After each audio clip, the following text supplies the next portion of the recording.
সংসদে একটা উত্তেজনা আমরা দেখলাম এবং যে সংসদে আমি জানি না যে বেশিরভাগ ইস্যুতে সরকার এবং বিরোধী দল আপনাদের প্রায় একই রকম ভাবনা, একই রকম চিন্তা, কিন্তু আজকে আবার কি এমন হলো যে বিরোধী দলকে শেষ পর্যন্ত ওয়াকআউট করতে হলো?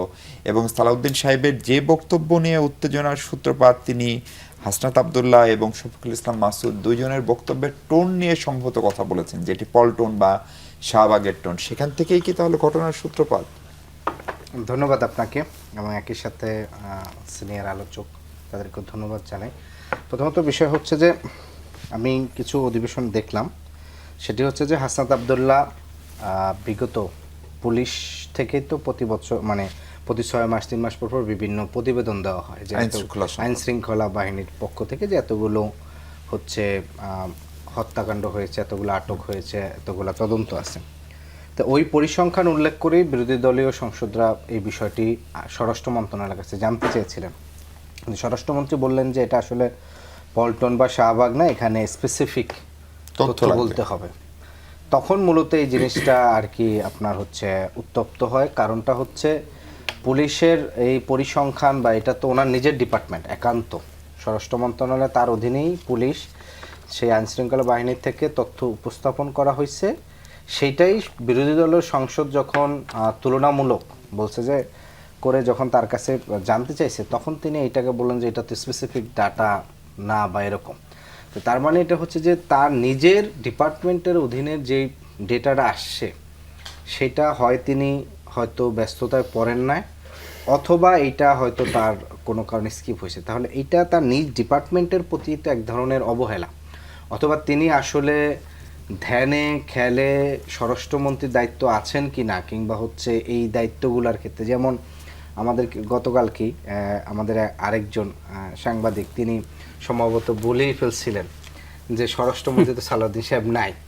তো আমার কাছে এটা মনে হচ্ছে একটা স্যাটায়ারও হইতে পারে, কারণ এই স্বরাষ্ট্রমন্ত্রী আছে কি না আসলে উনি উনি ভুলে বলছেন, কিন্তু মানে এটা মানে এক ধরনের যদি আপনি বলেনও যে আসলে স্বরাষ্ট্রমন্ত্রী তিনি আছেন কি না, কারণ এইটা দ্বারা বোঝা যায় যে তিনি নিজের ডিপার্টমেন্টের তথ্যটাকেই যখন তিনি অ্যাড্রেস করতেছেন না, এবং এইটা বললেও তিনি যখন রাগান্বিত হচ্ছেন কিংবা হচ্ছে পল্টন শাহবাগ এক ধরনের আপনার হচ্ছে কটাক্ষ করা। এখানে আরেকটা বিষয় ঘটে, স্বাভাবিকভাবেই এই সংসদে সম্ভবত প্রায় 70% মনে হয় নিউ সাংসদ, বিএনপিরও অনেকেই নিউ, খুব অল্প সংখ্যক যারা আছেন সিনিয়র বেশ কয়েকজন যারা 5 বার 7 বার বা 3-4 বার হয়েছেন।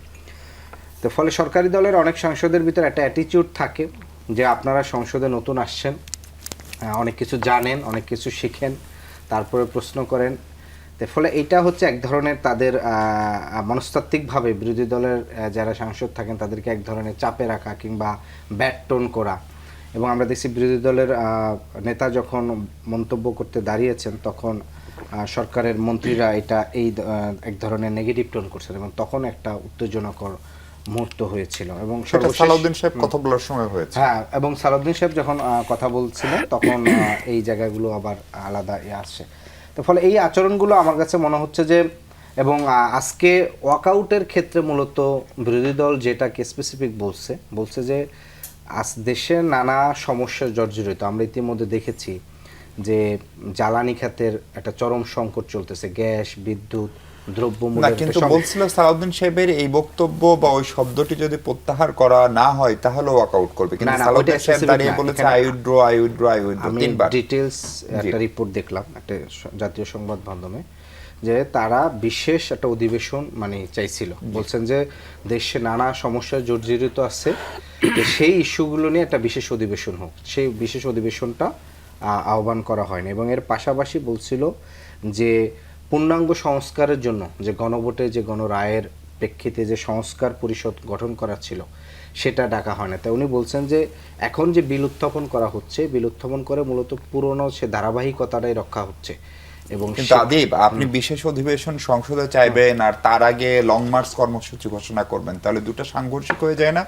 সংসদে আলোচনা যদি করার চেষ্টা করে ব্যর্থ হন তাহলে না বিরোধী দল রাজপথে যাওয়ার কথা, কিন্তু ধারাবাহিকভাবে গণভোটের যে গণরায় সেটা তো সেই 12ই ফেব্রুয়ারির পর থেকেই সরকারি দল কর্তৃক উপেক্ষিত আছে, এবং সেই ফেব্রুয়ারির পরবর্তীতে সম্ভবত এপ্রিল বা মার্চ থেকে এই সারা দেশের বিভাগীয় পর্যায়ে আমাদের গণভোটের গণরায়ের দাবিতে ধারাবাহিক বিভাগীয় সমাবেশ হয়েছে।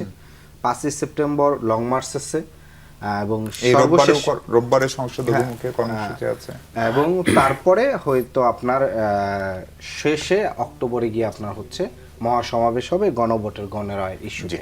তো ফলশ্রুতিতে গণভোটের গণরায় ইস্যুটা কিন্তু গত 4 মাস ধরেই রাজপথে এবং সংসদেও নানাভাবেই কিন্তু উত্থাপিত হয়েছে। ফলে সরকারি দলে যেহেতু একটা 2/3 মেজরিটি আছে, যেটার দ্বারা আমরা দেখি সাধারণত যে কোনো জায়গায় প্রথমে সরকার এই আমাদের মতন দেশে এই সংসদীয় ব্যবস্থায় 2/3 মেজরিটি থাকলে প্রথমে এক ধরনের সংসদীয় স্বৈরতন্ত্র আচরণ করে, এরপরে সেটা আস্তে আস্তে কর্তৃত্ব পরায়ণ হয় এবং সর্বশেষ যেটা হাসিনা চূড়ান্ত রূপ একটু দেয়।